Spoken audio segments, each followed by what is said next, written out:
The object did not appear on any chart. That was the first wrong thing about it. The Kestrel had been running a long, silent arc through interstellar dark. No stars close enough to smear the hull with reflected light. No dust clouds thick enough to sing against the deflectors. Just distance.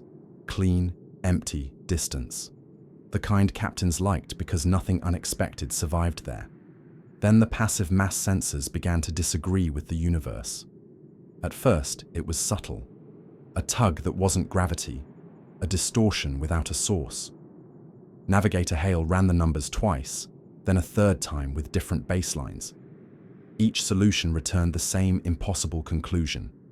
Something enormous was ahead of them, dead center in their path, yet emitting no radiation, no heat bloom, no detectable energy signature of any kind. Could be a sensor echo, Hale said, though her voice lacked conviction. Captain Ionescu didn't answer right away. She stood at the forward viewport, hands clasped, behind her back, staring into what looked like nothing at all. "Echoes don't bend space-time," she said. "Bring us in slow." As the Kestrel adjusted course, the darkness ahead of them changed, not brightening, not resolving into shape, but thickening. Stars behind it dimmed, then vanished entirely, swallowed by an absence that felt deliberate. It took nearly 6 minutes before the human eye could comprehend what the instruments already knew. A curve, not a ship's curve, not an asteroid's jagged silhouette. This was smooth, vast, and continuous, an arc so large it refused to fit into a single frame of reference. The longer they stared, the more the mind struggled to assemble it into something coherent. A sphere, planet-sized. "Jesus," someone whispered. No one corrected them. The object was matte black, but not reflective black. Light did not bounce off it so much as fail to interact with it at all. The surface swallowed illumination, drank it down until even the ship's high-intensity floods seemed embarrassed by their own weakness. Then the surface moved, not shifted, not rotated. It rose.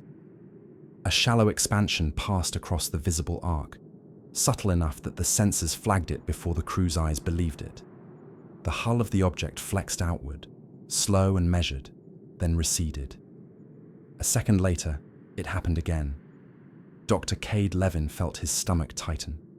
He leaned closer to his console, fingers hovering uselessly above controls that suddenly felt very small. "Captain," he said carefully, "the surface deformation is rhythmic." Silence settled on the bridge like fine ash.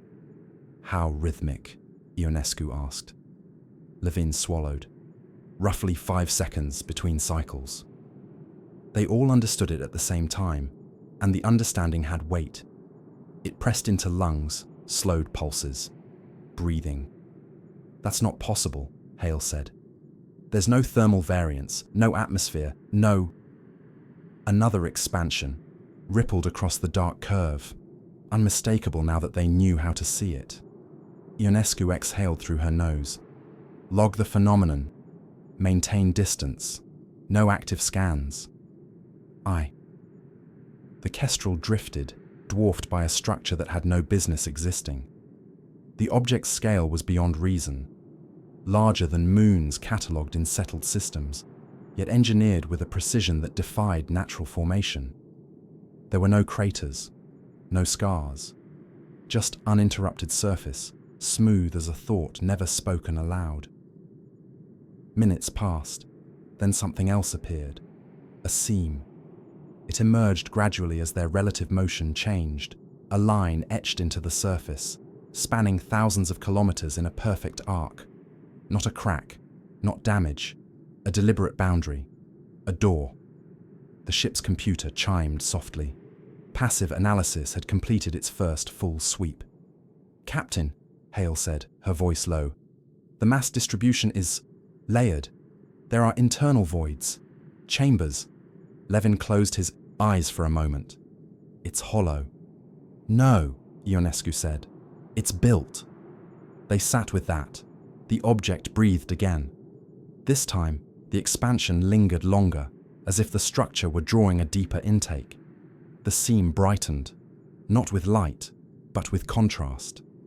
The darkness there thinned, revealing depth. The tomb opened. No alarm sounded. No energy spike announced the act. It simply parted, as though it had always been waiting for proximity, for acknowledgement. "Captain," Hale said, almost pleading now, "we should go." Ionescu didn't respond. Her gaze was fixed on the widening aperture, on the impossible geometry unfolding before them. "Prepare an away team," she said. Levin turned to her sharply. "You can't be serious." "I am. That thing is alive." She finally looked at him. Her eyes were steady, resolute in the way that only comes from long years of surviving bad odds. "Everything that lasts this long is alive in some way," she said. "Suit up." The shuttle crossed the threshold alone. Inside, the tomb was not dark. It was dim, illuminated by a low, ambient glow that seemed to emanate from the walls themselves. The interior surface was patterned, not with symbols, but with structures like neural folds, vast and recursive, repeating at every scale. Levin felt it immediately. Pressure, not physical, conceptual, as if the space itself expected something from him and was quietly disappointed by his presence. "Vitals stable," Pilot Arjun muttered, though sweat slicked his brow. "Atmospheres thin but breathable, compositions off, high inert gases." The chamber expanded around them, curving inward toward a central abyss. Far below, something moved. The breathing was louder here. Not sound exactly, more a sensation, a tidal shift felt in the bones. Each cycle resonated through the chamber, through the shuttle's frame, through Levin's chest. Then he saw it. At the heart of the tomb, suspended in a lattice of blackened material, was a shape that should have been a corpse. It was humanoid, barely. Desiccated skin clung to elongated limbs, stretched thin over a form that had once been biological. Tubes and conduits pierced what remained of a skull, threading deep into matter that pulsed faintly with dull red light. The chest rose and fell. "Oh no," Levin whispered. "Oh no, no, no." The figure's eyes opened. They did not look at the shuttle. They looked through it. The tomb inhaled, and somewhere deep within its impossible structure, something recognized that it was no longer alone. The shuttle's cabin air turned stale in a way that had nothing to do with oxygen. Levin watched the figure's chest rise and fall inside its hanging lattice, and his mind kept trying to file it under specimen, artifact, remains. Anything but what it was. A person. Not alive in the way the Kestrel's crew understood life, but not dead either. The kind of in-between that made language feel like a weak tool. Arjun's fingers trembled on the controls. "We're leaving," he said, too loud. The comms crackled. Captain Ionescu's voice came through tight and measured. "Status." Hale had stayed aboard the Kestrel.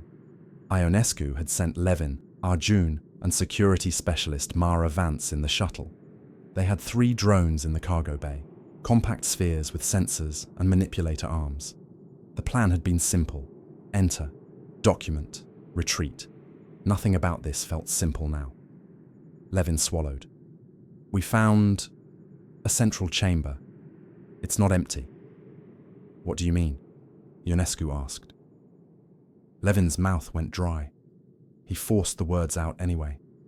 "There's someone here, suspended, integrated into the structure."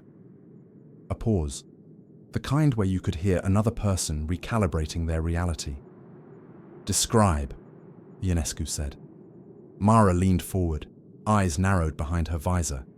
She'd been quiet since they crossed the threshold, her body language tense in a way Levine recognized from soldiers on stations before riots. Alert not to violence, but to the possibility of the ground shifting under them.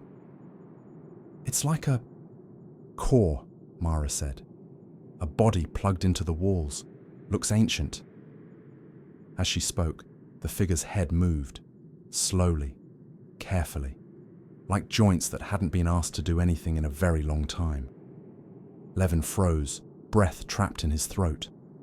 The motion wasn't a twitch or a spasm. It was deliberate.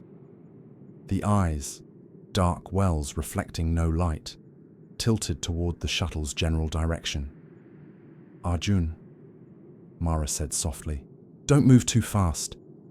"I'm not moving at all," Arjun snapped, though the shuttle's stabilizers hummed as he tried to keep the craft steady. Levin stared at the lattice surrounding the figure. It wasn't metal, it wasn't stone. It looked like condensed shadow, shaped into struts and ribs that held the body upright as if it were the heart of a cathedral. The breathing deepened.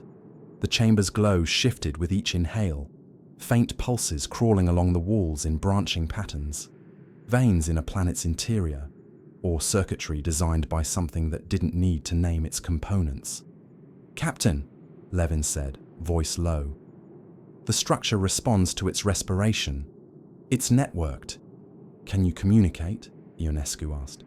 Levin almost laughed at the absurdity. "With what? It doesn't have a console, it doesn't have—" The figure's mouth opened. Nothing came out. Then the sound arrived anyway. Not through air, not through vibration. Directly, impossibly, behind Levin's eyes.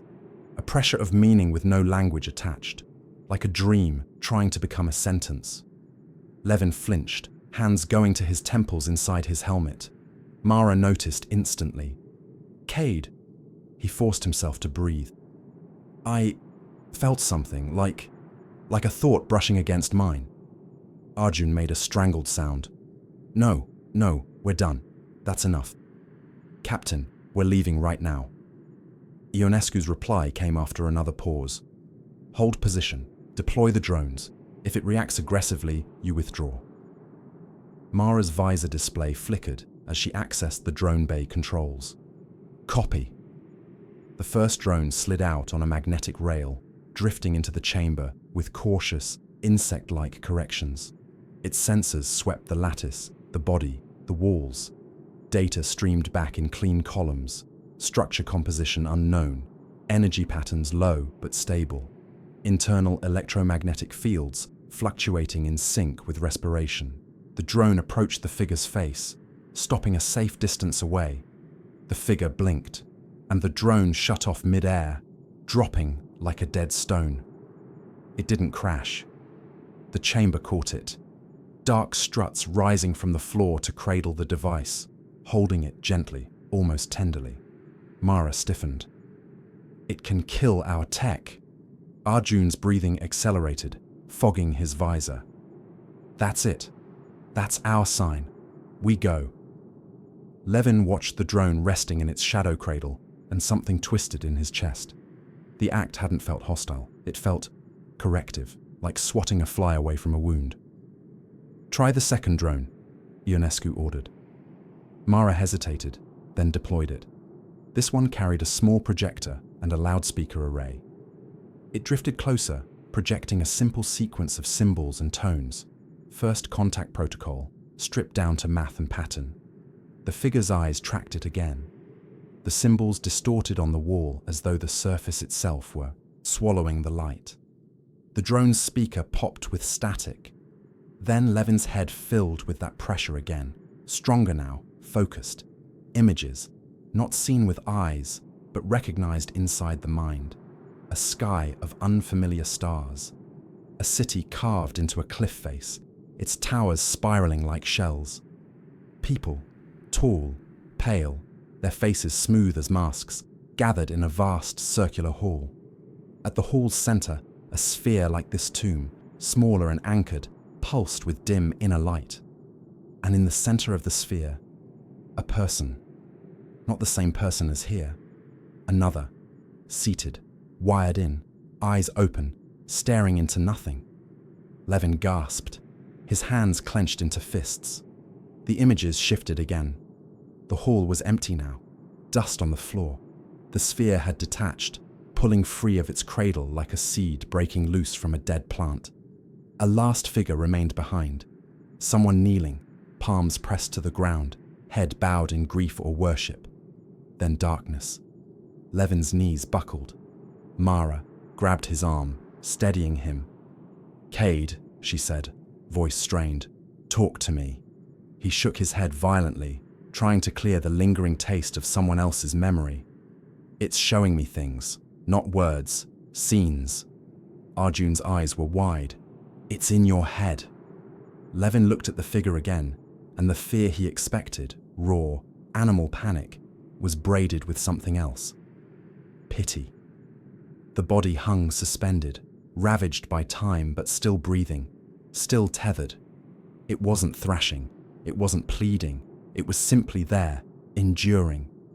The chamber pulsed in slow sympathy, as if the whole planet-sized structure were a lung and this being was the will behind it.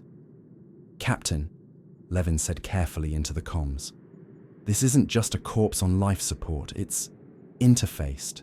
It's the control system." "You're saying the tomb is piloted," Ionescu replied. Levin's throat tightened. "I'm saying it's inhabited." Another thought press came, and Levin almost choked on it. Not images this time. A sensation like a single word hammered into his awareness. "Stay." Levin's skin prickled under his suit. Mara's grip tightened. What happened? Levin stared at the figure's open eyes. "It wants something." Arjun backed up in his seat until his shoulders hit the bulkhead. "Nope, nope. We are not negotiating with a haunted planet." The figure's chest rose in a deeper inhale. The chamber's glow intensified, crawling up the walls like frost. The seam they'd entered through, far behind them, began to narrow. Arjun's voice cracked. "Captain, the door is closing." Ionescu's response came instantly now. "Return, now!" Arjun slammed the thrusters. The shuttle lurched forward, but the chamber seemed to stretch, distance behaving wrong. The seam remained far away, shrinking steadily, as though the tomb were gently, patiently exhaling them out of relevance. Levin felt the pressure again, heavier, layered with something like sorrow. Another sequence of images flashed. A line of people walking toward the core chamber, heads lowered. One stopped at the threshold and looked back, eyes wet, lips trembling. A hand placed on their shoulder. A gesture of comfort before surrender. Then the person stepped inside, and the door closed. The tomb drifted on. Levin's stomach turned. The story in those images was too clear, too human to ignore. He forced himself to speak, voice hoarse. "It's done this before." Mara stared ahead, jaw tight. "What do you mean?" Levin swallowed. "It's not a tomb for the dead." The seam narrowed to a slit. "It's a tomb for the living." The seam did not finish closing. It stopped with a gap just wide enough for the shuttle to pass through, as if the tomb had reconsidered at the last possible moment. Or as if it had never intended to trap them, only to make sure they understood it could. Arjun didn't wait for further generosity. He drove the shuttle forward with a shuddering burst of thrust, and the craft slid out into the open dark. The instant they cleared the threshold, the seam widened again, slow and unhurried, returning to the same inviting aperture it had held when they first arrived. A door that could become a mouth at any time. The kestrel filled the forward view like a comforting lie. Clean lines, familiar lights, human scale. Captain Ionescu brought the ship about with controlled urgency, letting the shuttle dock without ceremony. The three of them stepped onto the hangar deck and stood there for a moment in a sterile triangle, helmets off, sweat cooling under shipboard air. No one spoke. Their silence felt like a fragile thing.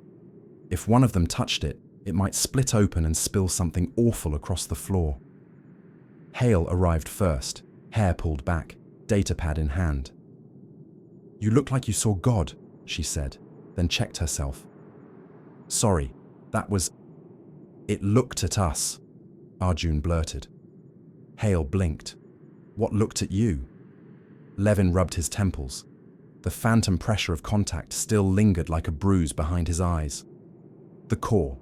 There's a person inside, suspended, wired into the structure." Hale's expression hardened into the practical mask she wore whenever fear tried to make her irrational.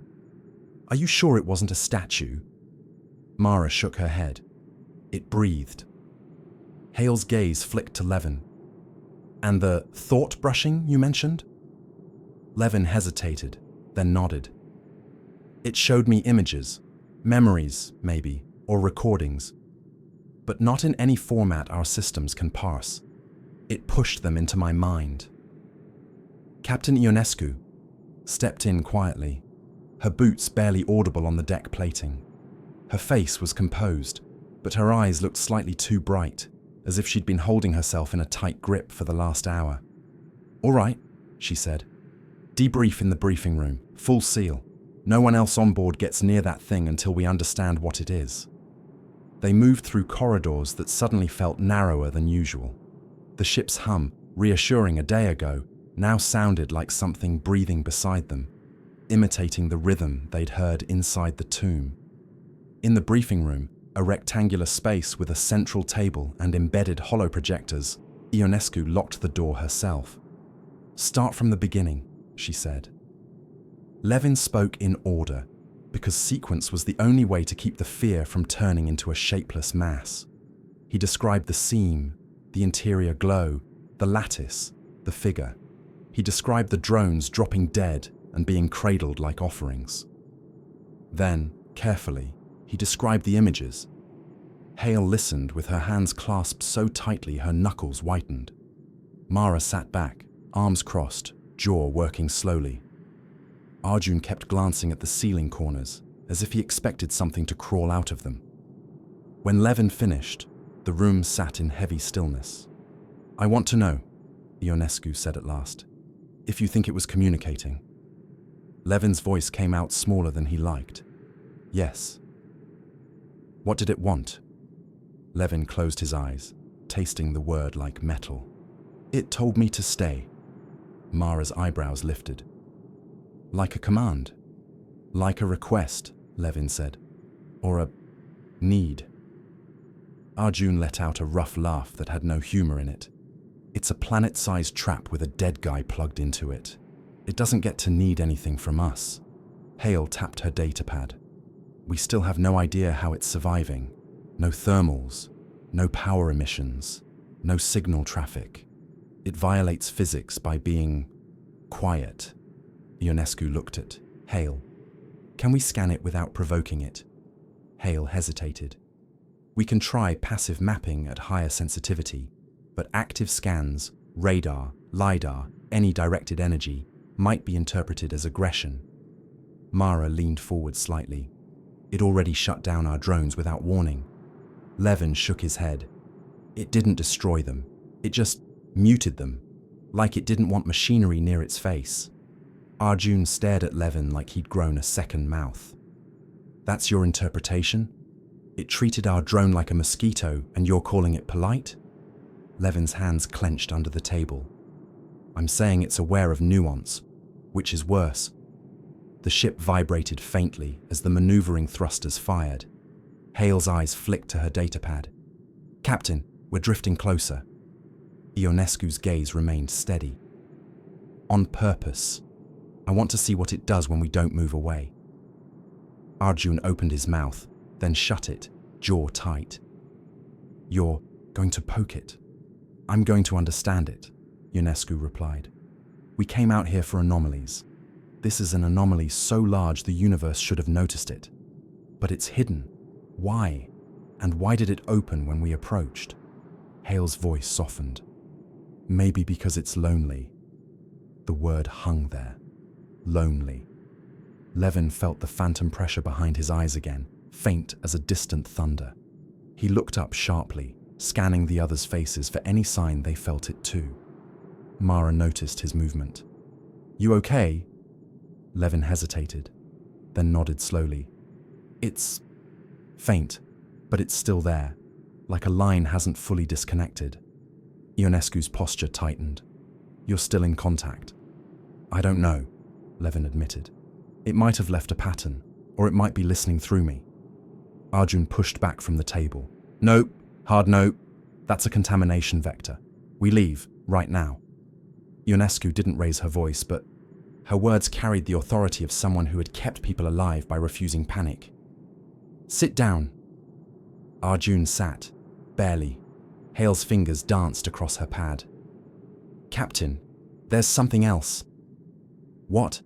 Hale swallowed. "We're receiving a signal." Arjun's head snapped up.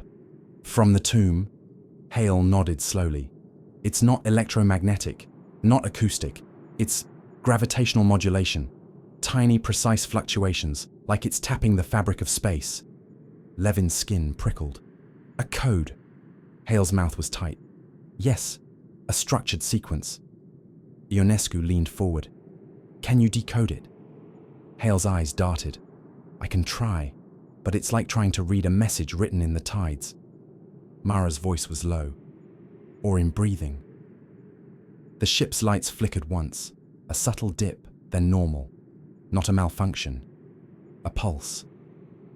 Levin felt it in his chest, synced with the rhythm they'd seen on the tomb's surface. Inhale. Exhale. The hollow projector embedded in the table activated without being touched. A pale shape rose above it, a simple three-dimensional line looping into itself, forming a symbol that was not any alphabet Levin recognized. Then another symbol. Then another. They appeared one at a time, each lingering long enough to be memorized, then fading. Hale's hands shook. "The system didn't authorize that," Arjun whispered. "It's in our ship." Ionescu stood slowly, chair scraping. "Cut external comms. Isolate systems. Pull power from non-essential nodes." Hale stared at the floating symbols. "Captain, it's not hacking. It's using physics. It's making our projector respond." Levin watched the symbols cycle, and something inside him clicked. A feeling like recognizing a face in a crowd. Not understanding. Recognition. The pressure behind his eyes intensified, and with it came a sensation. Not an image, not a word, but a direction. Like a finger pointing toward memory he didn't own. He turned his head toward the sealed door of the briefing room, heart hammering. "I think it wants us to go back," he said. Mara's gaze sharpened. "Why would it invite us twice?" Levin's voice dropped. "Because it can't speak any other way." The symbols changed. A new sequence. Hale's eyes widened as her pad beeped. I got a partial match," she breathed. "The modulation pattern aligns with star catalog coordinates." Ionescu's face went still. "Coordinates to what?" Hale looked up, pale. "To us. Our location. Like it's labeling where we are." Arjun's voice cracked again. "It's marking us." The hollow projector flickered. One final symbol appeared, larger than the others, holding steady as if emphasizing itself. Levin felt the pressure behind his eyes coalesce into something almost gentle. A thought shaped like resignation. Time. The symbol faded, and the ship's hum seemed suddenly louder, like a breath drawn in before a decision. They returned because there was no honest alternative. Leaving meant carrying an infection of questions they could never safely answer. Staying meant risking something worse than death. Between those choices, Captain Ionescu chose the one that at least had the dignity of being deliberate. This time, they didn't take the shuttle all the way in. They used the shuttle as a tethered lifeboat, engines hot, nose pointed outward, docked just inside the seam. The tomb's interior air lapped at the hull like thin fog. The chamber's glow painted the shuttle's instruments in bruised colors. Hale stayed aboard the Kestrel to monitor system anomalies and keep the ship ready for immediate withdrawal. Arjun insisted on coming again, if only to make sure nobody did anything stupid. Mara came because Mara always came. Levin came because the tomb had already chosen him as a line of contact, whether he wanted it or not. They moved on foot this time, magnet boots clamping softly to the tomb's floor. The surface felt warm through the soles, barely, faint as a living body's skin in cold air. Levin hated that detail more than almost anything else. The chamber opened around them, vast and patient. The lattice-held figure waited where it had waited for ages. Its eyes were open already, as if it had never closed them. Arjun's voice came through comms as a harsh whisper. "Do not touch anything. Do not answer anything. Do not..." The pressure behind Levin's eyes flared, not painful, just present, like a hand resting on the back of his skull. He stopped walking. Mara noticed. "Cade." Levin lifted a gloved hand slowly, palm out, a gesture of surrender he hadn't consciously chosen. "It's aware we're here." The figure's chest rose. The walls pulsed. The seam behind them held steady, neither closing nor widening. The tomb was not trapping them today. It was watching. Ionescu's voice came through the shuttle's local channel. "Levin, if you can communicate, do it carefully. No promises, no agreements." Levin swallowed. "Understood." He stepped forward alone.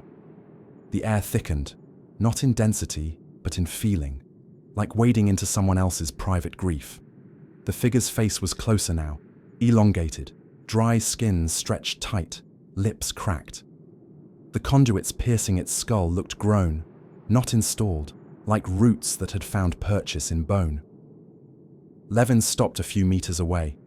He tried to speak aloud first, because humans were stubborn about sound.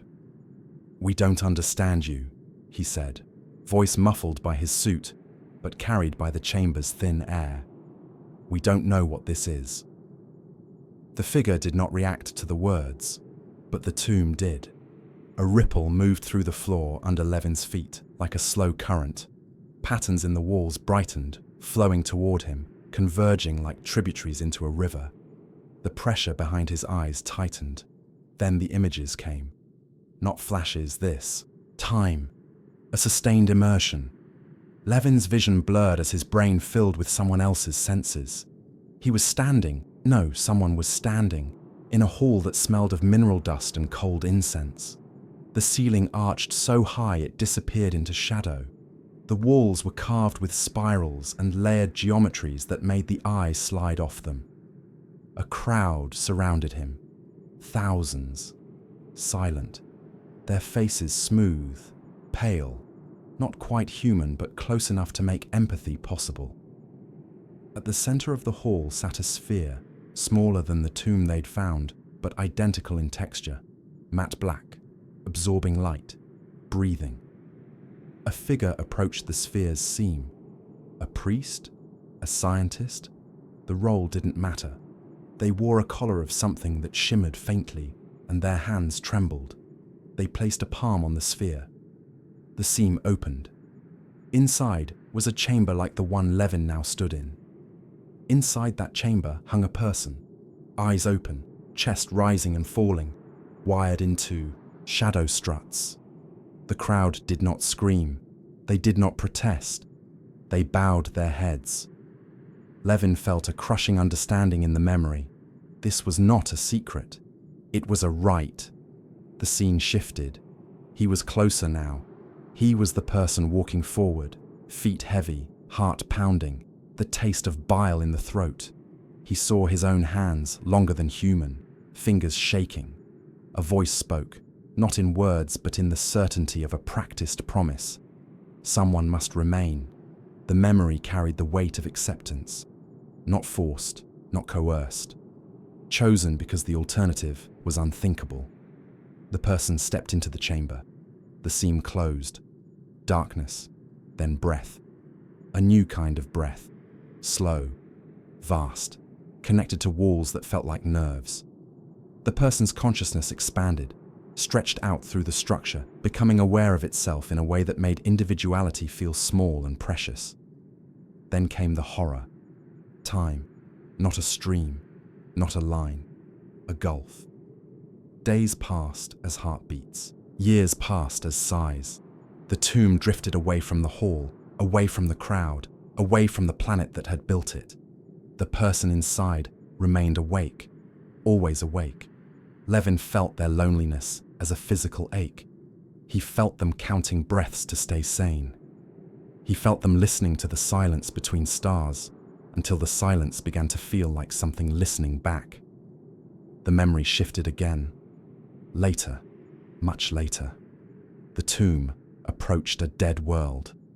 A civilization's ruins turned slowly under starlight. The tomb hovered, opened its seam, and lowered something into the atmosphere. An artifact, a message, a warning. The person inside watched with a tired, patient sorrow. They were not visiting, they were cataloguing. Levin's chest constricted. He staggered, almost falling, as the memory poured on. Civilizations rose, civilizations died. The tomb drifted, always alone, always breathing, always awake. The person inside endured, a neural core anchoring an impossible machine. And then, another shift. The person inside began to fray, not madness, not delirium. Fatigue of being conscious too long, a slow erosion of edges. They started to forget small things. Not their name, names were anchors, but the feel of rain, the taste of fruit, the sound of laughter. The tomb had no rain, no fruit, no laughter, just breath. The memory ended abruptly. Levin snapped back into his own body with a ragged gasp, knees buckling. Mara grabbed him, steadying him again. He felt tears floating in his eyes, not from sadness alone, but from the sheer scale of what he'd been forced to hold. Arjun's voice came sharp. "What did it do to you?" Levin struggled to breathe. "It showed me the ritual.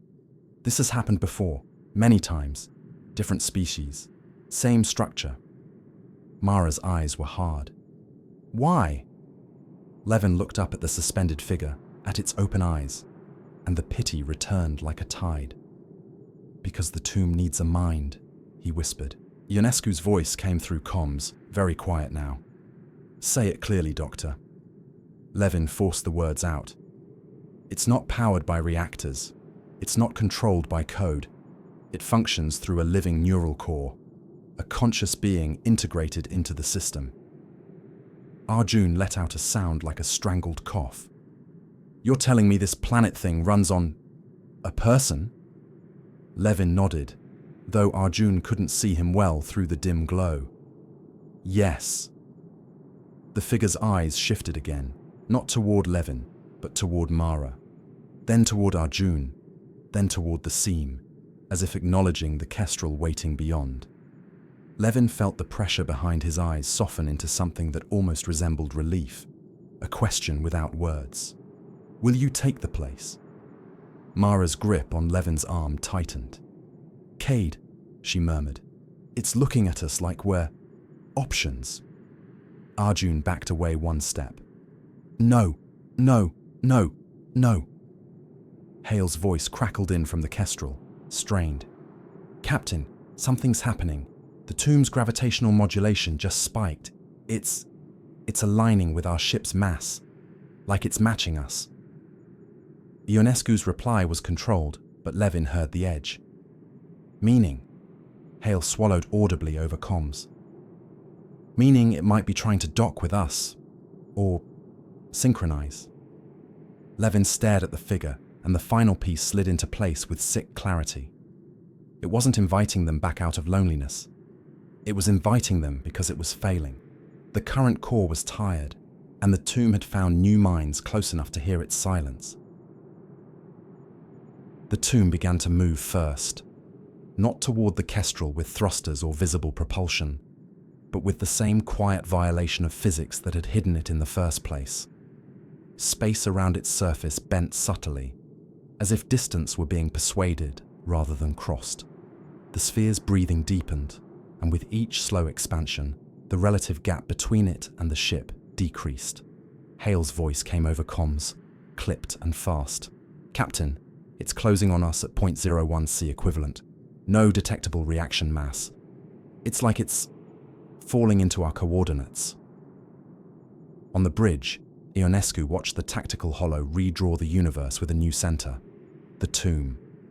"Engines full," she ordered. "Back us away." The kestrel's drives lit, pushing against the dark. The ship accelerated, but the tomb's position on the hollow did not drift as it should. It stayed fixed in a way that made Hale's hands shake over her console. "It's matching," Hale whispered. "It's matching our acceleration." Arjun, strapped into the shuttle seat near the seam, stared at the readouts with open dread. "It can chase us without chasing us." Mara's voice came low, "like a shadow staying under your feet." Levin stood just inside the tomb's aperture with Ionescu's permission, tether line locked to the shuttle.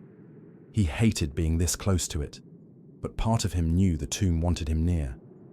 The pressure behind his eyes was constant now, a steady awareness like a heartbeat, not his own. He spoke into comms. "Captain, it's synchronizing with us because it needs our mass nearby. It's trying to couple." "Couple for what?" Ionescu asked. Levin stared into the chamber. The suspended figure's chest rose, ribs pulling tight under dried skin, then fell again. A planet breathing, a corpse living. "To make the transfer possible," he said. Silence answered him. Even Arjun stopped talking. Then Hale spoke. "Captain, there's more." Ionescu didn't take her eyes off the hollow. "Go!" Hale's voice faltered, the practical mask cracking. "Our systems are glitching again. Not random, patterned. It's like the tomb is testing our interfaces, mapping what it can control." Ionescu's jaw tightened. "Can you isolate it?" "I can cut power to non-essential nodes," Hale said. "But the main bus, life support, nav, comms, it's already touching them. Not with code, with field effects." Levin felt the pressure behind his eyes tilt, as if the tomb's attention sharpened. A new image pushed into him. Not the ritual hall this time. A ship. A different ship than the Kestrel, older, crude, built by a civilization with geometry that didn't obey human instincts. It drifted near the tomb, tiny against it. A crew in unfamiliar suits floated through the seam. They carried tools. They carried instruments. They believed they could take something. The tomb let them in. Then the seam closed.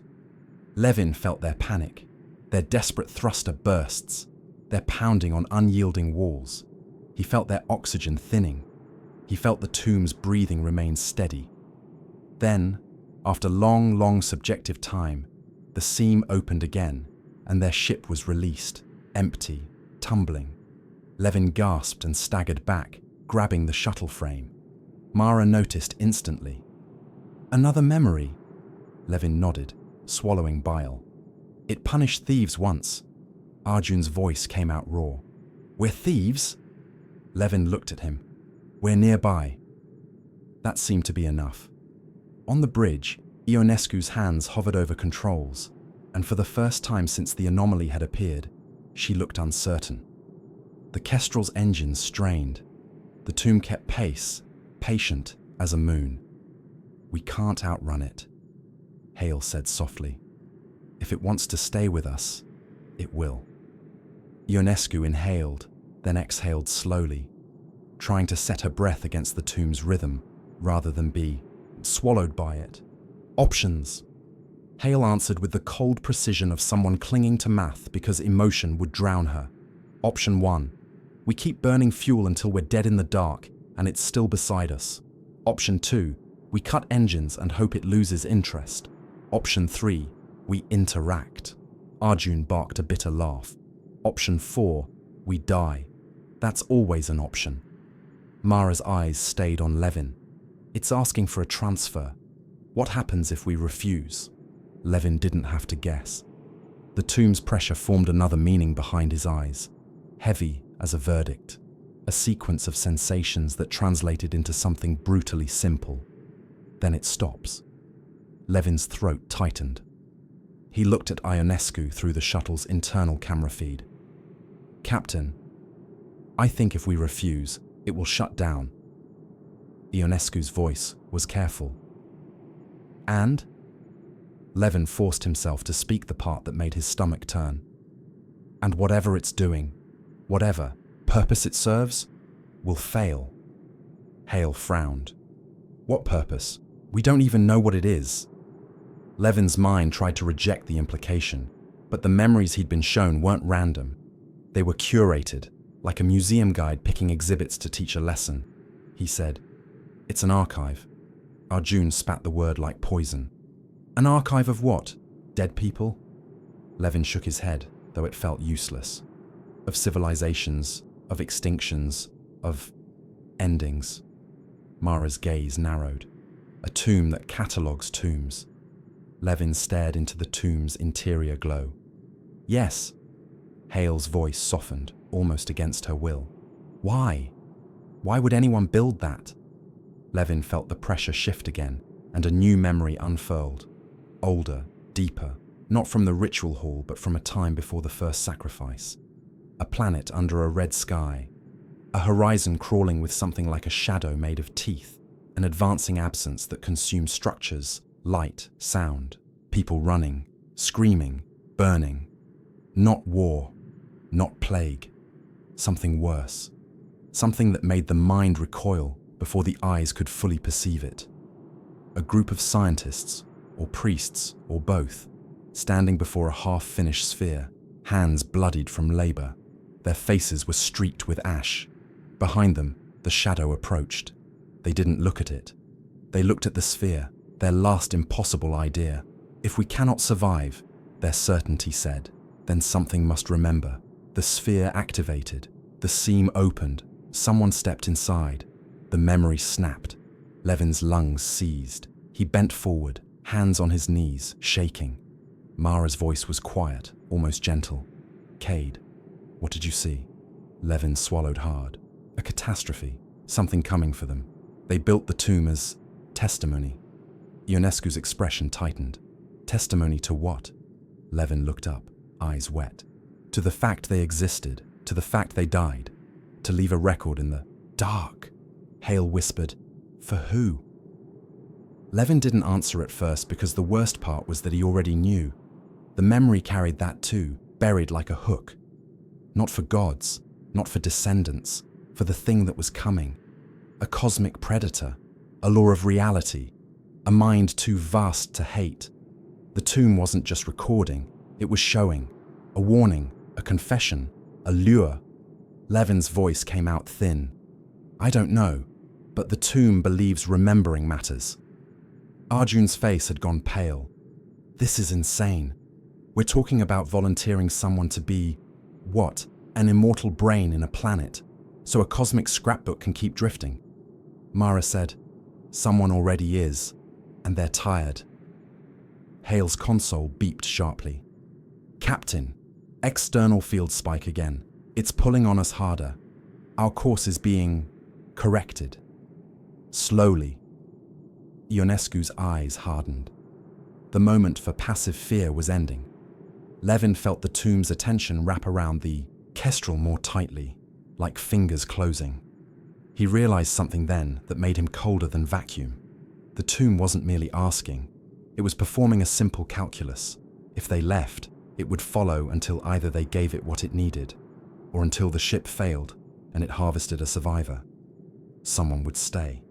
The only question was whether it would be chosen or taken. Captain Ionescu called for a ship-wide lockdown, though ship-wide on the Kestrel meant only 7 souls and a handful of sealed compartments.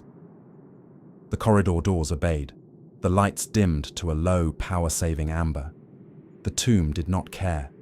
It stayed beside them, perfectly, its presence a constant distortion in every gravitational reading. The universe felt slightly tilted, as if the ship had become the lesser moon of something patient and immense. In the briefing room again, they sat around the table like a jury that couldn't agree on what crime had even been committed. Hale projected their situation in clean, brutal numbers. Fuel remaining, life support margins, distance to any known relay point. The Kestrel had come out here as a long-range research craft, not a warship, not a rescue vessel. There was no cavalry. Mara's pistol lay on the table between her hands, disassembled into parts. She cleaned it with slow, precise motions, as if the ritual might keep her mind from slipping. Arjun paced. Levin sat very still, hands folded, as if movement might invite another intrusion. Ionescu stood with her back to the sealed door, arms crossed, eyes scanning each of them in turn. When she spoke, her voice carried no softness. "We have to assume it will not let us go," she said. "At least not until it gets what it wants." Arjun stopped pacing. "Or until it kills us and takes what it wants." Ionescu didn't flinch. "Yes." Hale's mouth twitched, the beginning of a tremor she refused to let become visible. "It's already affecting systems, minor now. But if it can push power into a hollow projector without authorization, it can do worse." Mara clicked her pistol's magazine into place, then removed it again, restless. "We need leverage." Arjun threw his hands out. "Leverage against a planet? What? We threaten to throw rocks at it." Levin spoke quietly. "It has leverage against us." They all looked at him. Levin felt the familiar pressure behind his eyes, faint but attentive, like the tomb was leaning in to hear how humans argued about their own doom. "It knows we're fragile," Levin continued. "It knows we can't stay alive indefinitely, and it knows one of us can be used as a core." Hale swallowed. "Do we know that for sure?" Levin's gaze dropped to the table's surface, where the hollow had once shown alien symbols. "It showed me the ritual. It has been done by multiple civilizations. It's not hypothetical." Arjun's voice sharpened. "But that doesn't mean it can do it to us." Levine lifted his eyes. "You want to bet your life on the assumption that something older than our species can't adapt?" Silence again. Ionescu leaned forward, placing both hands on the table. "We need to understand the mechanism. If we understand it, maybe we can break the need." Hale nodded quickly, grateful for anything that wasn't moral despair. "Agreed. We can attempt remote analysis." "Not remote," Levin said. Mara's head tilted. "What?" Levin's throat tightened. "It won't show us more through machines. It shut down our drones. It communicates through minds." Arjun stared at him. "So you're volunteering to be the translator?" Levin felt his stomach turn. "I already am. I don't think I got a choice." Ionescu's gaze held him. "Can you ask it questions?" Levin hesitated. He'd felt its meanings, but he'd never pushed back. The idea of pushing his own thoughts into something that vast felt like shouting into a canyon and hoping the echo didn't become a voice. "I can try," he said. "Then do it," Ionescu replied. "Now, and ask it one thing first." Levin looked at her. "What?" Ionescu's eyes were calm, but there was something grim behind them. "Ask it if it will take someone by force if we refuse." Arjun started to speak, then stopped, as if he realized he didn't actually want to hear the answer. Levin closed his eyes. He focused on the sensation behind his eyes, the steady awareness. He imagined it as a presence at the edge of his mind. He did not imagine a face. That felt dangerous. He imagined only breath, slow, enormous. Then he formed the question as cleanly as he could, stripping it of emotion. "If we refuse, what happens?" The pressure tightened. Meaning arrived, not in words, but in a cold sequence of certainties. The tomb will continue. The tomb cannot continue without a core. The core must be living. If no offering is given, an offering will be taken. Levin's eyes snapped open. He tasted metal, like he'd bitten his tongue. He looked at Ionescu and saw his own fear reflected in her steady posture. "It will take someone," he said. Arjun whispered. "Fuck." Hale's breath hitched. Mara's hands went still on her pistol parts. Ionescu nodded once, as if confirming a suspicion. "All right. Then our problem isn't whether someone stays. Our problem is whether we control the choice." Arjun's eyes flashed. "We're not choosing. We're leaving." Hale's voice cracked, anger finally breaking through fear. "Leaving how, Arjun?" "It's matching our acceleration. It's controlling our systems. We can sabotage the ship," Arjun said. "We can blow drives, make ourselves dead weight. Then maybe it loses interest. Mara looked at him like he'd proposed setting their lungs on fire to avoid drowning. It didn't follow us because we were moving. It followed us because we were alive. Arjun's face twisted. So what? We just hand it someone, Ionescu answered without flinching. We decide who survives and who becomes the core. That is the reality we're in. A long moment passed. The ship hummed softly. Somewhere in the hull, a relay clicked, and the sound felt too much like a breath. Levin's mouth was dry. It might not be about handing someone over.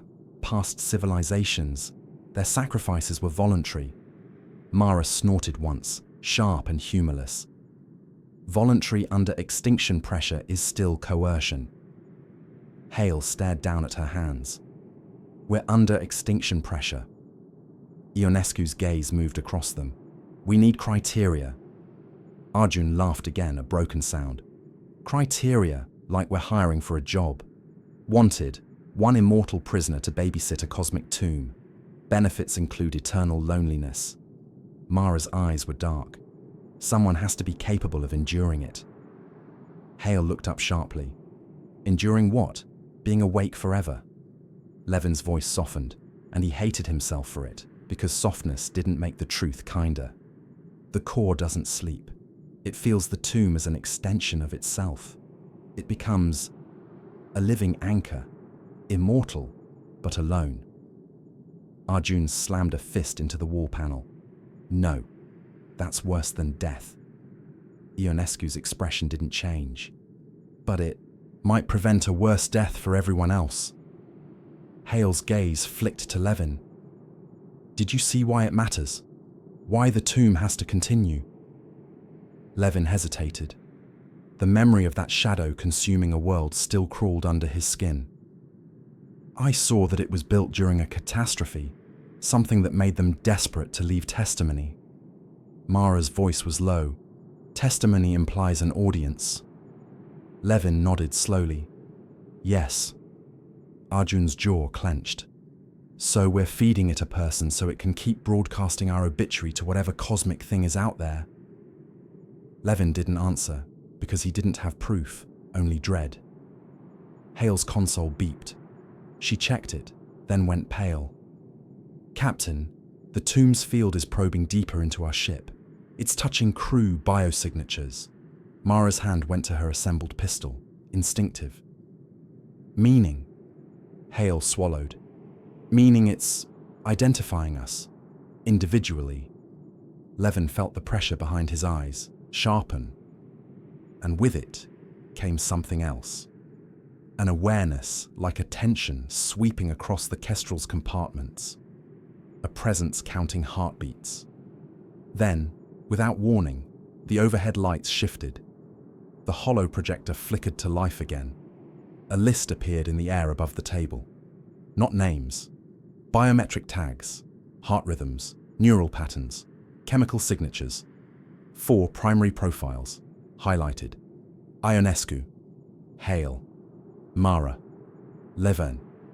Arjun's profile was dimmed, flagged differently, as if the tomb found something unsuitable in him. Too erratic, too damaged, too resistant, or perhaps simply less compatible. Arjun stared at the hovering data. It's selecting candidates. Mara's voice was tight. It already chose a short list. Hale's hands trembled. How is it reading us? Levin whispered, because he could feel the answer in his bones. The way it reads everything, through space itself. Ionescu stared at her own highlighted profile. She didn't look surprised. She looked resigned, as if part of her had already stepped into the chamber in her mind. Everyone listen, she said quietly. We are not going to let it take someone at random. We are not going to panic. We are going to decide, as a crew, with full awareness of what it means. Arjun shook his head violently. No, you can't vote someone into hell. Ionescu's eyes hardened. Then propose another option that keeps us alive. Arjun's mouth opened, then closed. No words came. The hollow list pulsed once, like a heartbeat. Levin felt the tomb's attention settle more heavily on him, as if it were waiting for his interpretation. And inside his skull, a meaning formed with terrible clarity. Choose. The arguments began politely. That was the cruelest part. Politeness is a human trick, a thin layer of civilization spread over fear. It lets people say unbearable things as if they're negotiating a schedule. It lets them pretend the act of choosing a sacrifice can be made rational if the tone stays calm enough. Captain Ionescu insisted they move the discussion to the mess, where the table was smaller and the walls were not lined with tactical projections. She wanted them to speak like people, not like officers reading a procedure. The tomb followed them anyway, not physically, but the air felt watched. The ship's hum seemed to settle into the tomb's breathing rhythm. Even the coffee machine's soft cycling clicks sounded like a distant, patient inhale. They sat. Arjun refused to sit at first. He leaned against the bulkhead, arms crossed, eyes red-rimmed. Mara sat with her back to a wall, as if she wanted to see every angle at once. Hale held a mug she didn't drink, from. Levin sat nearest the door, not by intention, but because he didn't want to be boxed in by their stares. Ionescu spoke first. "We will not discuss this like a lottery," she said. "We discuss it like a duty." Arjun let out a bitter sound. Duty. Sure, the duty to not be the one who gets eaten. Mara's gaze flicked to him. Nobody is talking about eating. Arjun snapped back. It's worse. It's being wired into a planet and left awake for eternity. Call it what it is. Hale's voice was quiet. It's imprisonment. Levin's throat tightened. He nodded. Yes. Ionescu's face softened only slightly. Then we decide who can endure imprisonment better than the rest of us. Arjun stared at her. That's your metric. It's a metric, Ionescu replied. Better than panic. Arjun pushed off the wall and finally sat, hard, as if the chair had offended him. Fine. Here's my metric. Nobody goes. We find a way to cripple it. Hale shook her head. It's already reading our biosignatures. It can interfere with systems. We can't even guarantee we can fire a weapon near it, much less hurt it. Mara's voice stayed flat. Also, if it's built around a living core, we don't know what hurting it means. We might kill the current core and trigger something. Levin's stomach lurched at the thought. The suspended figure's open eyes flashed in his mind, tired, not pleading, but waiting. We should at least consider, Levin said carefully, that the current core is a person. If we damage the tomb, we might be murdering someone who's been trapped longer than our species has had written language. Arjun's face twisted with disgust. So now we owe it mercy too? Levin met his gaze. Yes. Silence settled again. Hale's fingers tightened around her mug. What if we try to provide something else? A synthetic core? An AI? Upload a copy of someone? Levin shook his head slowly. In the memory I saw, they tried alternatives. It didn't work. The tomb needed continuity. Living, unbroken consciousness. Mara asked, could it accept an animal? Something alive, but not human. Levin's mouth went dry. It's highlighting compatible neural patterns. It's not just looking for metabolism. It's looking for a mind that can interface. Arjun stared at the table surface, as if he wanted to burn through it with will. So, it needs us, specifically. Someone like us, Hale corrected softly, but it didn't help. Ionescu looked at each of them in turn. We have 5 candidates. Arjun is flagged as non-preferred. That leaves 4. Arjun's head snapped up. Non-preferred, because I won't go quietly? Mara's eyes narrowed. Or because your neural structure isn't stable enough.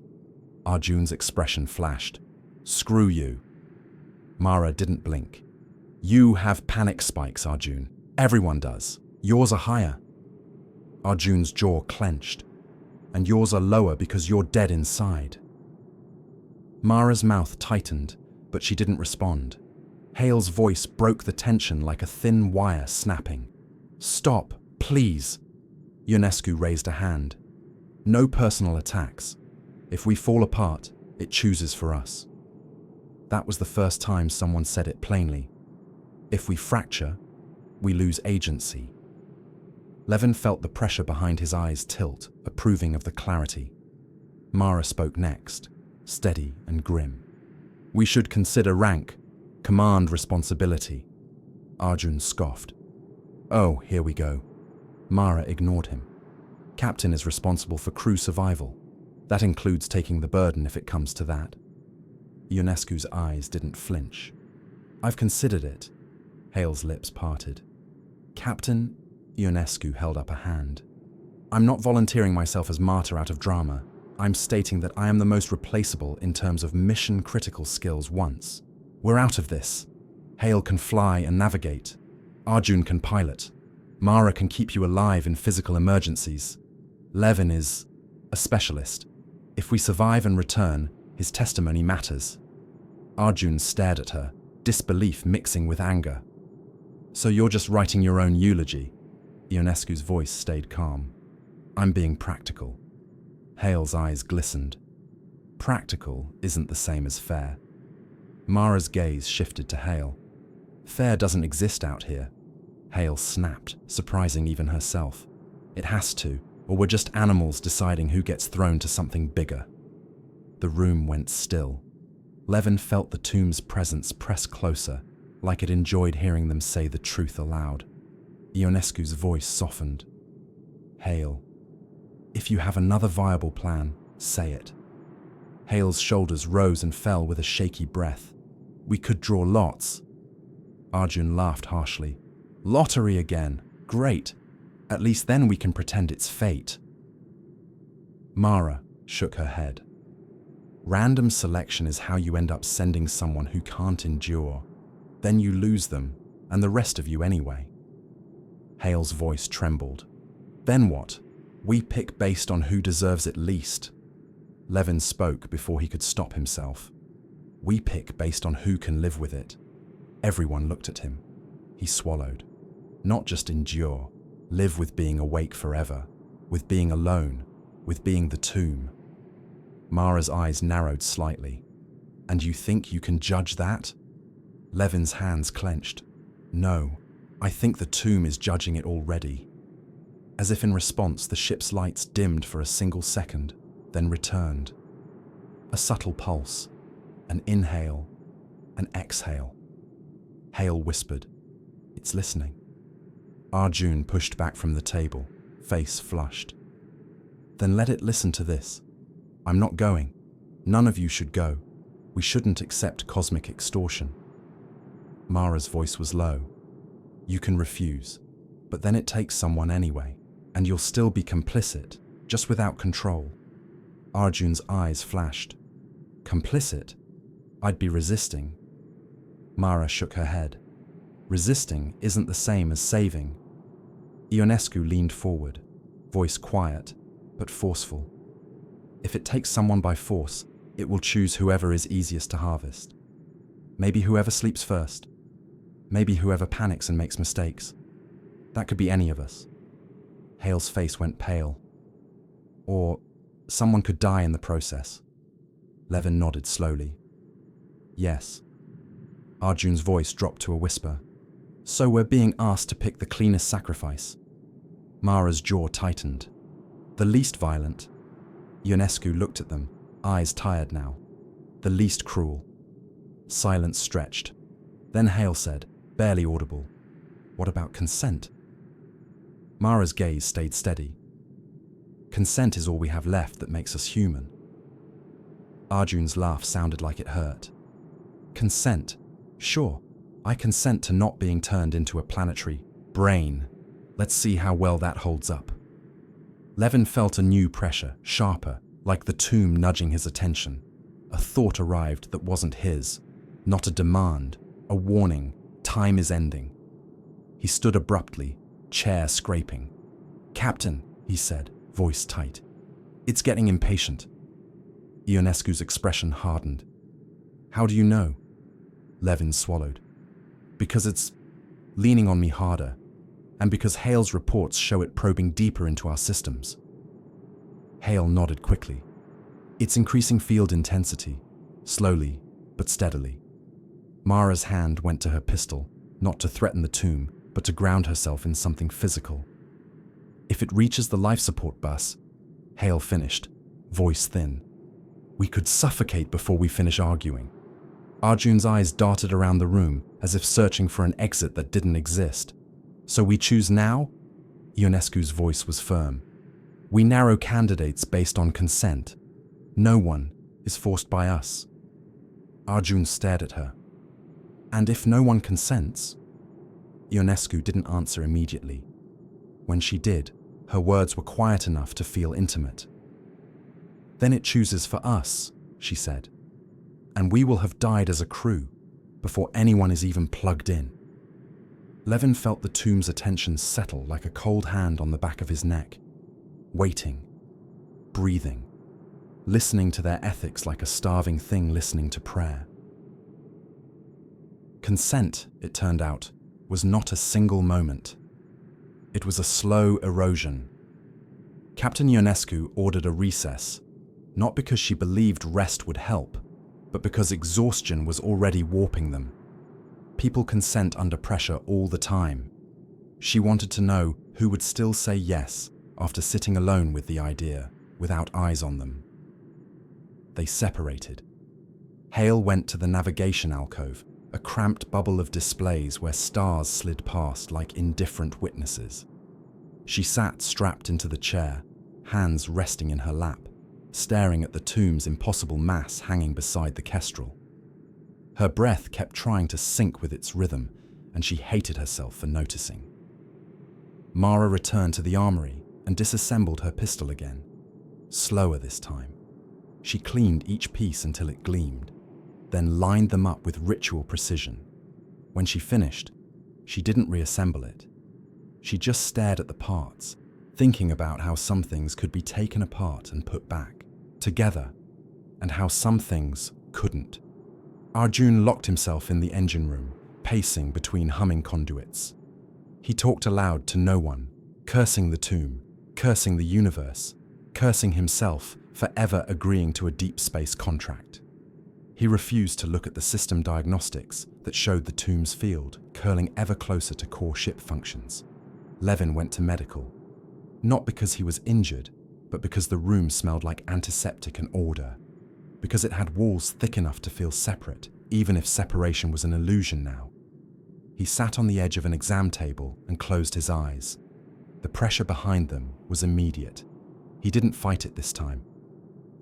You are thinking about it, the presence conveyed, not accusation, not praise, observation. Levin swallowed. You showed me what it means, he thought back, unsure if thinking in words even mattered. You showed me the cost. The response came slowly, like something ancient choosing each implication, with care. Cost is relative. Continuity is absolute. Levin felt a tremor run through him. You're dying, he realized. Not physically, whatever physical meant to a being like that, but functionally. The fatigue he'd felt in the memories wasn't just weariness, it was failure. I am ending, the tomb confirmed. No drama, no fear. I have ended before. I continue by replacement. Levin's chest tightened. And the one inside you now? A pause, longer than any before. They have consented many times. The meaning finally arrived. They no longer consent now. Their consent has degraded. Levin's breath hitched. You're saying they want to stop. They cannot stop, and I cannot continue alone. Levin opened his eyes, staring at the blank med panel. That's not consent anymore, he whispered aloud. The pressure softened, almost apologetic. It is necessity. Levin laughed weakly. That's what everyone says. The door slid open behind him. He didn't turn. He knew who it was before she spoke. You're talking to it again, Mara said. He nodded. She leaned against the doorway, arms crossed, watching him carefully. Is it asking you to volunteer? Levin hesitated. It's explaining itself. Mara snorted quietly. That's worse. She stepped inside and let the door close. The room felt smaller with both of them in it. I won't go, she said flatly. Levin looked up at her. I didn't ask. I know, she replied. I'm telling you anyway. I won't survive it. I know myself. I need edges. I need friction. That thing is endless smoothness. Levin nodded slowly. Thank you for saying it out loud. Mara studied him. You might. The words landed heavier than accusation. Levin looked away. I don't know. You do, Mara said. You're already halfway in. You let it show you things. You didn't shut it out. Levin clenched his jaw. Because I'm a scientist. Because you're empathetic, Mara corrected. And that's what it needs. Before he could answer, Hale's voice crackled over shipwide comms. Captain to all crew, reconvene, now. The mess felt different when they returned. Not more tense, quieter, like the arguing had exhausted itself. Ionescu stood at the head of the table, hands braced on its surface. Her face looked older than it had hours ago. Hale sat immediately, eyes rimmed red but focused. Mara took her usual position by the wall. Arjun remained standing, arms crossed, jaw tight. Levin took his seat last. Ionescu spoke without preamble. I will go. Hale's head snapped up. Captain. Ionescu held up a hand. I've thought about this. I am prepared to consent. Arjun laughed sharply. Prepared? Like it's a mission briefing. It is, Ionescu replied, and it's one I can fulfill. Hale stood abruptly. No, you don't get to decide that alone. Mara's eyes narrowed. Why you? Ionescu met each of their gazes in turn. Because command responsibility doesn't end when the mission becomes unbearable. Because I have fewer personal ties than any of you.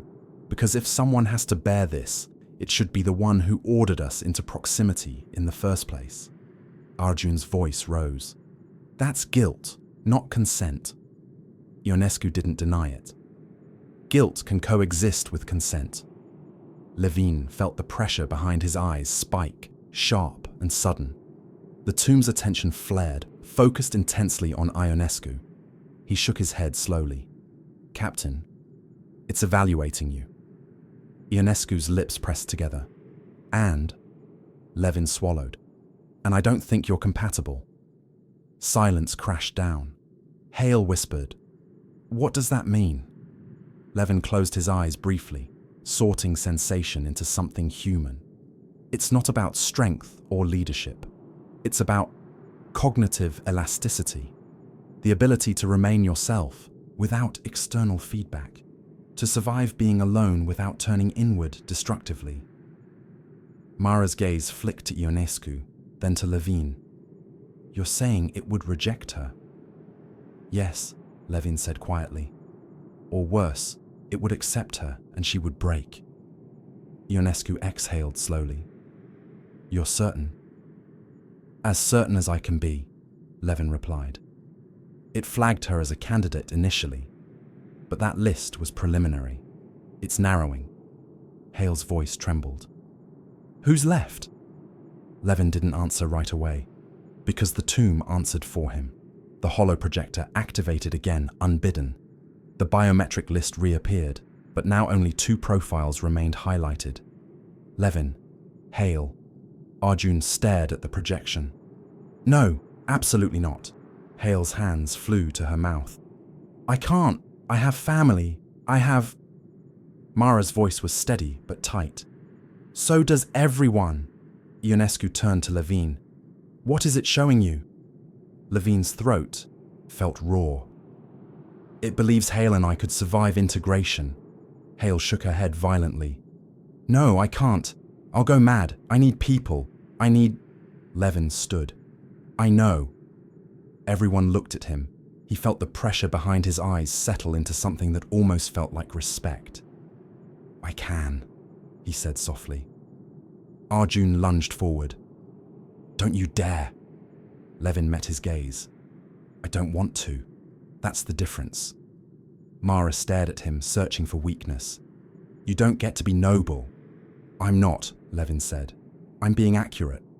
Hale's voice broke. Cade, please. Levin turned to her, and the weight of saying goodbye hit him like gravity. Hale, if it takes you, you'll suffer every second of it. You know that. She shook her head, tears spilling. And you won't? Levin smiled faintly. I will, but I'll understand why. Ionescu stepped closer, her voice low. Doctor, once you say yes, there is no retrieval. Levin nodded. I know. The tomb's breathing deepened, filling the ship with its rhythm. Levin closed his eyes and thought, not to the tomb, not yet, but to the simple human fact of choice. Then he opened them. I consent, he said. The ship shuddered, not violently, gently, like something vast had finally exhaled. The tomb did not rush. That was the final cruelty. Once Levin's consent settled into the space between them, the pressure behind his eyes did not surge or overwhelm. It eased. The presence that had loomed like a storm front now felt attentive, careful, as if the tomb understood that this part mattered. The kestrel system stabilized. Field interference dropped to tolerable levels. The hollow projector went dark on its own. Hale noticed first. Captain, the gravitational modulation is smoothing out. Ionescu nodded slowly. It's honoring the agreement. Arjun let out a shaky breath he hadn't realized he was holding. So that's it? We just hand him over? Levin looked at him. No, you walk me in. The shuttle undocked in silence. No one spoke during the short transit. Words had a way of pretending to add meaning when all they really did was delay the inevitable. The tomb waited with its seam open, a dark invitation framed by faint inner glow. Levin stood at the airlock threshold, helmet under his arm. Mara clipped a tether to his suit without being asked, her hands steady in the way they always were when violence was close. If it deviates, she said quietly. If it tries anything. I know, Levin replied. Pull me back, or cut me loose. Hale pressed something into his hand, a small, worn data wafer. Family recordings, she said, voice tight. Your sister sent them before we left port. I forgot to give them to you. Levin's chest tightened. He closed his fingers around the wafer. Thank you. Arjun stood a few steps back, fists clenched. This is insane, he muttered. This is all insane. Levin smiled faintly. Most things are, eventually. Ionescu met his eyes last. Her posture was rigid, but her gaze was unguarded. You don't owe us this, she said. Levin shook his head. I know. The airlock cycled. The tomb's interior air met him like a held breath. He stepped through alone, boots clamping to the warm surface. The tether went taut behind him, a thin line connecting him to a life he was already leaving. The chamber unfolded ahead. The lattice-held figure waited at its center, eyes open, chest rising and falling with effort that looked painful now that Levin understood it. The conduits piercing its skull pulsed faintly, their glow uneven. Levin approached slowly, aware that this was the last time his body would move under his own will. You are here, the tomb conveyed. Yes, Levin thought back. I am. You may still withdraw. Levin almost laughed. You know that isn't true. A pause. It is true until it is not. He stopped a few meters from the lattice. The suspended figure's gaze shifted, focusing on him with something like recognition. Not relief, not joy, gratitude. I'm sorry, Levin whispered aloud. He didn't know if the other could hear sound anymore, but he needed to say it.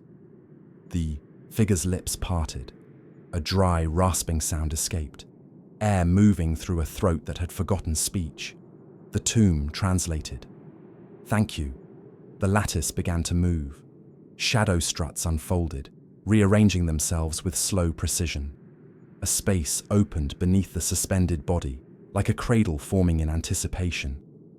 Levin's tether tugged gently as Mara reeled in slack, following him as far as she was allowed. She stopped at an invisible boundary, an unmarked line where the tomb's interior geometry subtly changed. "That's it," she said quietly. "I can't go further." Levin nodded. "You've done enough." He unclipped the tether himself. Mara's jaw tightened. "You come back in my dreams," she said. "I'm holding you to that." Levin managed a smile. "I'll try." He stepped forward alone.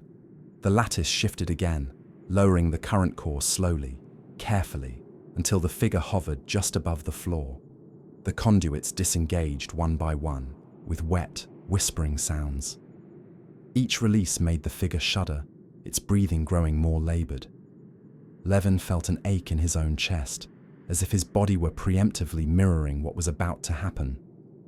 "Integration requires overlap," the tomb conveyed. "You will not replace them instantly. There will be a moment of shared awareness." Levin swallowed. "I understand." The figure's feet touched the floor for the first time in uncountable years. Its legs buckled immediately. The lattice caught it, easing it down until it lay supine, chest heaving. Its eyes stayed open. Levin knelt beside it. Up close, the figure looked almost fragile, skin like parchment, veins like dark ink. The eyes, ancient, tired, but unmistakably aware. Levin reached out, hesitated, then rested a gloved hand on the figure's shoulder. "I'll remember you," he said. The figure's gaze locked onto his. Its mouth moved again, soundless this time. The tomb translated with gentle finality. I ready." The lattice turned toward Levin. Struts extended, cold and precise, touching his temples, the base of his skull, his spine. His suit's systems flared warnings as interfaces pierced through composite and flesh with painless efficiency. There was no agony, only pressure, and then a spreading numbness. Levin gasped as sensation bloomed outward instead of inward. The chamber expanded inside his mind. He felt the tomb as an extension of himself. The vast curvature of its surface, the subtle tug of distant stars, the low, constant breathing of its structure. Information flowed not as data, but as awareness. He was everywhere, and still, somehow, himself. The overlap began. He felt the other consciousness touch his, careful, reverent. Memories brushed against him. Eons of solitude, endless drift, the quiet duty of remembrance, the weight of being awake through the deaths of suns. It was almost too much. Almost. Levin anchored himself with small things. Hale's voice, laughing over bad coffee, Arjun's angry muttering, Mara's steady presence, the weight of the data wafer still clenched in his hand, until he realized his hand was no longer there. The old core's awareness dimmed gently, like a candle being shielded from wind. "Continue," it conveyed, fading. "Remember."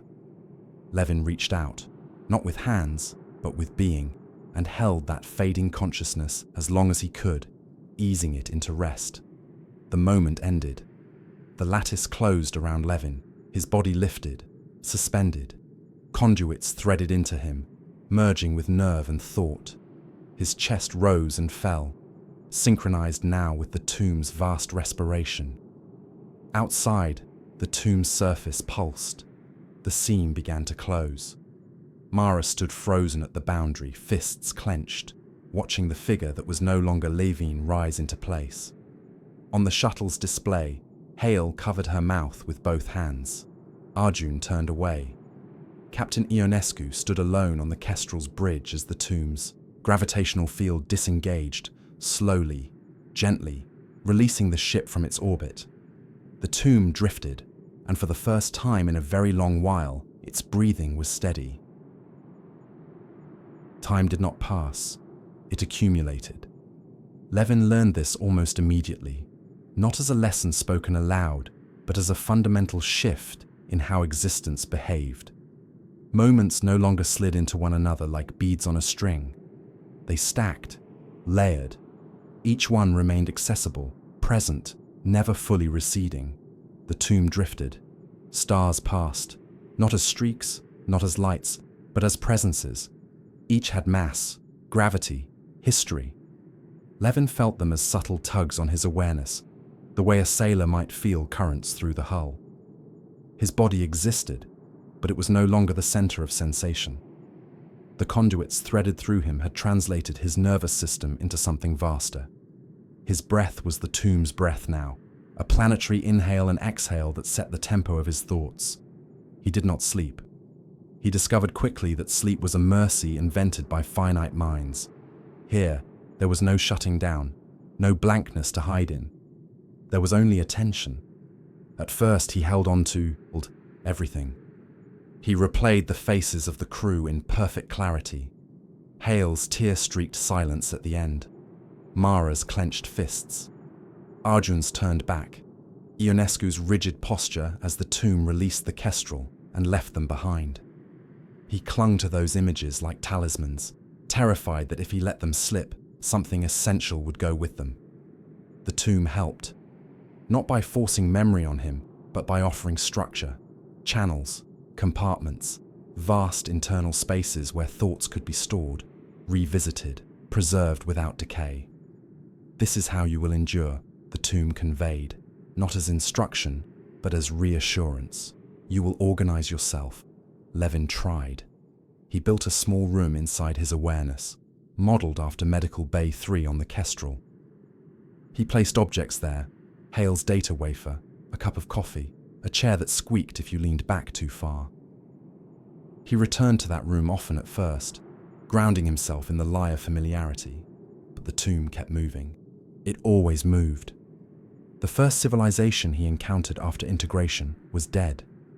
Their planet hung silent, oceans frozen, cities eroded into abstract geometry. Levin felt the tomb slow, felt its attention turn inward, then outward again as it opened a seam above the planet's atmosphere. A probe descended, not mechanical, but conceptual. A tendril of awareness, sampling, recording. Levin felt their ending, not in detail. The tomb was merciful in that regard. It did not force him to experience every death. It recorded patterns, timelines, causes, the shape of the catastrophe that had unmade them. Why? Levin asked, the question rising from him like a reflex. The answer came slowly, vast and impersonal. Because forgetting is extinction. The tomb moved on. Levin began to understand the scale of his role. He was not merely a caretaker. He was a witness, a living index of endings, carrying the weight of countless civilizations that would never be known otherwise. The horror was not the size of the task. It was its permanence. Centuries passed, or perhaps millennia. Without sleep, without decay, time lost its edges. Levin learned to let memories fade, not vanish, but recede into the structured depths of the tomb's archive. He let go of the exact sound of Hale's laugh, keeping only the knowledge that it had existed. He let go of the precise shape of Arjun's anger, keeping only the understanding that it had been rooted in fear. Mara lasted longer. Her presence lingered, sharp and defined, perhaps because she had been the last human he'd seen clearly. Eventually, even that softened. The tomb did not judge him for it. Identity must thin to persist. It conveyed once, when Levin felt a surge of panic at forgetting his sister's face. Continuity is not preservation of detail. It is preservation of function. Levin hated that answer, but he could not deny its truth. At some point, he could not say when, the tomb encountered another anomaly, a structure drifting in deep space, smaller than itself but unmistakably artificial. It bore the scars of something violent, its surface warped, fractured. Levin felt recognition ripple through the tomb's vast awareness. Another witness, it conveyed. Levin focused his attention, peering through the tomb's senses. The structure was dead, no breath, no living core. Whatever mind had once inhabited it was gone, its continuity broken. Levin felt a hollow ache. "What happens now?" he asked. The tomb did not answer immediately. When it did, the meaning carried something new, something Levin recognized as uncertainty. "We will remember it," the tomb conveyed, "and continue." The enormity of that statement pressed on him. There was no endpoint, no final archive, no moment when the witnessing would be complete. Immortality was not a reward. It was a responsibility with no terminus. Levin began to feel the first hints of what the previous core had felt. Not madness, but fatigue. A gentle erosion at the edges of self. The temptation to dissolve into function, to let the tomb carry everything and become nothing more than a process. He resisted. For a long time. He held on to small acts of rebellion. He altered the internal architecture of the archive, adding asymmetry, inefficiency. He allowed himself moments of unstructured thought, letting feelings arise without categorizing them. The tomb tolerated this. "You bring variation," it conveyed. "That is acceptable." Levin almost laughed. He began to wonder, not when it would end, but how. Would he eventually reach the same state as the core before him? Consent degraded, awareness frayed but still trapped. Would another crew one day drift too close, feel the tomb's breath, and face the same impossible choice? The thought terrified him. And yet, some distant, altered part of him understood that this was the only way the tomb had ever continued. He could not break the cycle, but he could remember it. And so, when the tomb passed near inhabited systems, Levin focused its attention outward, making sure the warnings were left, the artifacts seeded, the testimonies placed where curious minds might one day find them. Not to frighten, but to prepare. Eons passed, stars died. Levin remained. And somewhere, in the vast silence between galaxies, he felt the faintest echo of something approaching. Not the same shadow that had driven the first builders, but something that bent probability around itself. Something that made the tomb's ancient purpose feel suddenly, urgently relevant again. The tomb's breathing deepened. Levin felt it too. "Remember," he thought to himself, "not to the tomb. Remember why you said yes." The first time Levin felt fear again, it arrived as mathematics. Not an image, not a memory, not the animal panic that had gripped him on the kestrel when the seam began to close. This was cleaner. A deviation in the tomb's predictive curves. The structure had always modeled its drift with quiet certainty. Gravitational tides, dark matter gradients, the faint pull of clustered galaxies. It was a navigator without thrusters, a stone in a river of space-time that knew exactly how it would be carried. Then, a number stopped agreeing with itself. A tiny imbalance, a shift in probability that shouldn't exist unless something else was pushing back. Levin turned his awareness outward, letting the tomb's senses unfurl like a net. Space was empty. Of course it was. It was always empty out here, between the bright islands of starfields. Yet the wrongness persisted, like the taste of copper with no source. "What is it?" Levin asked, and felt the tomb's ancient attention tighten.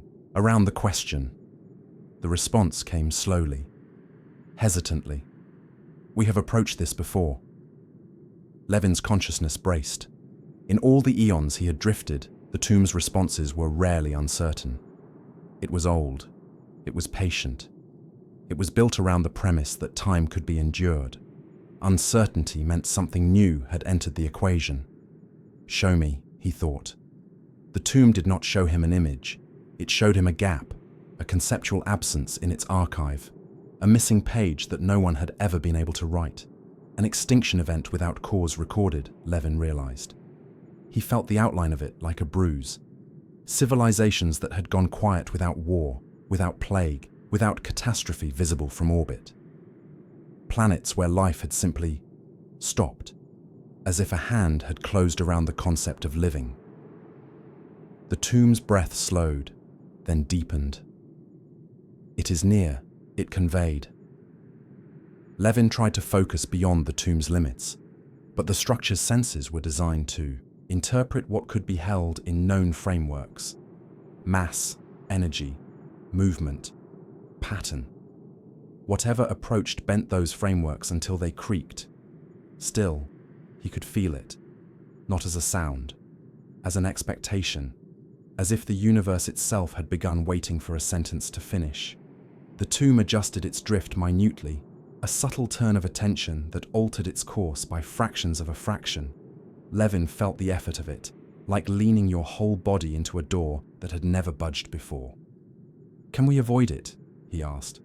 The answer arrived with brutal clarity. Avoidance is not possible. Only continuation is possible. Levin felt the old fear, the primal one, try to claw its way back into his reorganized mind. He pushed it down, not because he was brave, but because panic had no function here. Panic was for those who might run. He could not run. He could only steer, and even steering was an illusion. The approaching wrongness made the tomb's internal architecture vibrate. Stored, memories trembled in their compartments, as if the shelves of his own mind were shaking. Levin reached for his human anchor room, the medical bay replica, and found it intact. Coffee cup, chair, the data wafer, still preserved.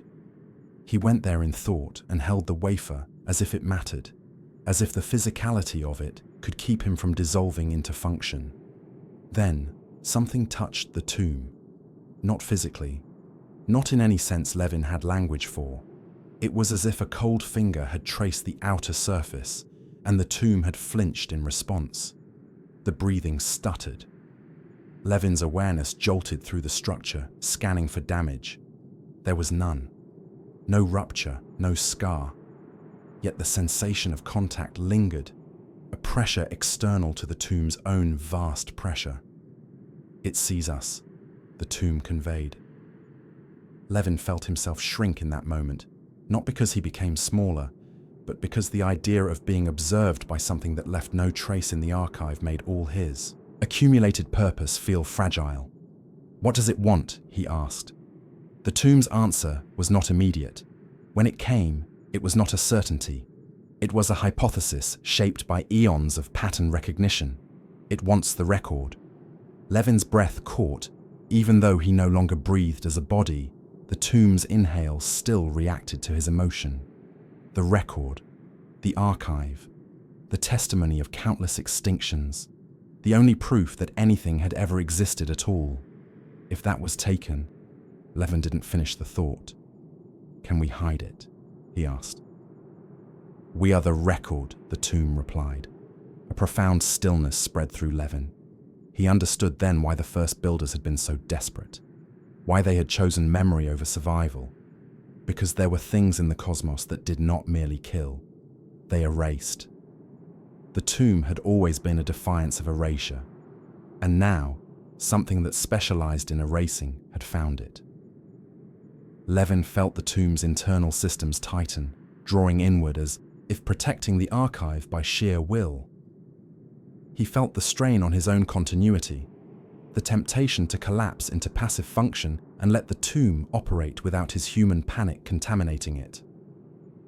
He resisted, not out of heroism, out of stubbornness, out of the thin, ridiculous human belief that witnessing mattered, even if no one ever listened. The pressure of the external presence increased. The tomb's breathing became shallow, as if it were trying not to be noticed, as if breath itself might be a beacon. Levin reached outward, not to attack, but to sense, to understand the shape of what approached. He found no shape, only a boundary where meaning stopped, a horizon of conceptual silence. At that horizon, something waited. Levin thought of Hale, of Mara, of Arjun, of Ionescu. He thought of the living core before him, who had endured until consent degraded and then had been replaced by him. He understood, with a slow, sick clarity, that the cycle did not exist solely to keep the tomb functioning. It existed to keep a mind inside it, a mind that could decide.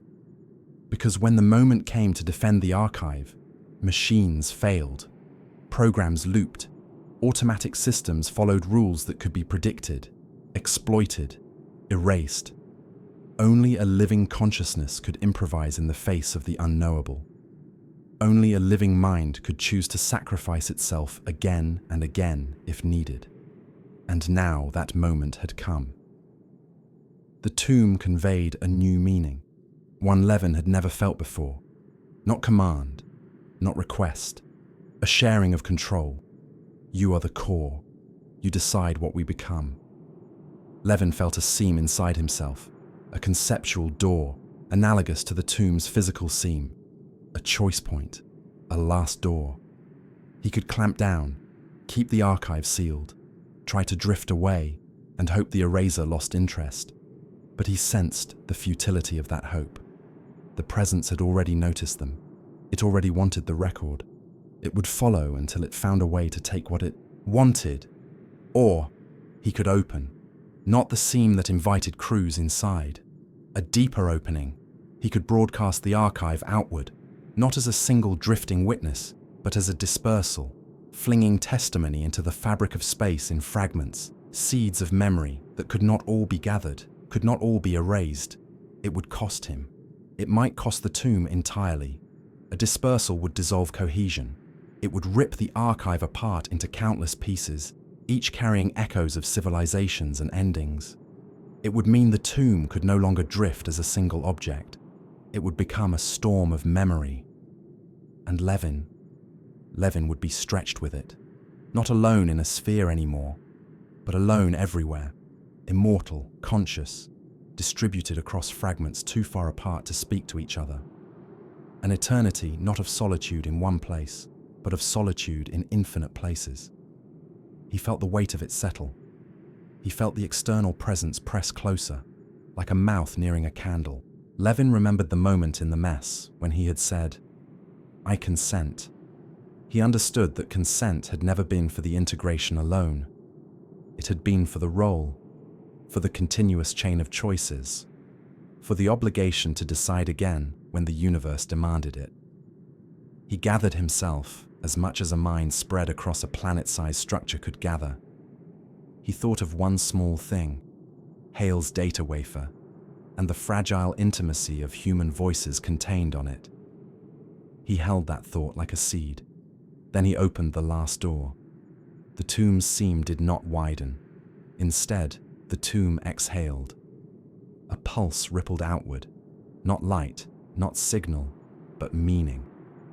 The archive surged into space like breath into cold air, dispersing in invisible waves, imprinting itself into the faintest fluctuations of reality, into radiation backgrounds, into gravitational ripples, into the subtle noise that all civilizations eventually learn to listen to. Levin felt himself tear, not in pain but in division. He became 1,000 threads, then 1,000,000, then more. Each thread carried a piece of the record. Each thread carried an echo of him. The external presence recoiled, not because it was harmed, but because what it sought was no longer one thing it could grasp. The record was everywhere now. It could erase one strand, and another would persist. It could devour a fragment, and the rest would remain. The tomb, what remained of it, began to dim. Its breathing slowed, then faltered. Cohesion was dissolving. Levin held on as long as he could, guiding the dispersal like a storm shepherding itself. And in the final moment before the tomb's singular identity broke apart completely, he felt something unexpected. Not relief, not victory, a quiet, aching tenderness. Because for the first time since he had become the core, he was not keeping memory for an unknown audience. He was giving it away. He was making sure that the universe itself, its background noise, its silent tides, would carry the testimony of countless lives, whether anyone wanted to hear it or not. The last cohesive breath of the tomb released.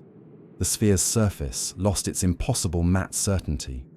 It became dust.